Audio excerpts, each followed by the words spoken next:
The U.S. on Saturday called a decision by Beijing to impose restrictions on all American diplomats on Chinese soil an escalation, the latest rebuke in an ongoing tit-for-tat dispute over foreign missions. Relations between the world's top two economies have deteriorated in recent months, with both sides locked in fierce recriminations over trade disputes, human rights and the origins of the coronavirus pandemic.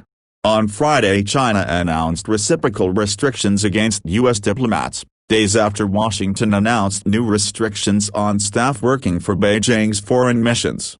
Beijing said that the unspecified countermeasures will apply to all U.S. embassy and consulate staff, including the Consulate General in Hong Kong and its personnel, and called the move a legitimate and necessary response. But the U.S. said Saturday that the Chinese measures went further than anything it had done. A State Department spokesperson who spoke on condition of anonymity said Beijing's move was an escalation, citing the targeting of its representative in Hong Kong and restrictions on Chinese citizens meeting with Americans in the form of a new meeting pre-notification requirement. These notification requirements now include American citizens with no affiliation to the U.S. government. "We have no such requirement for PRC citizens," the spokesperson said, using the acronym for the People's Republic of China. That dispute over foreign missions flared up in July when Washington ordered the closure of the Chinese consulate in Houston, prompting Beijing to shutter the American presence in Chengdu.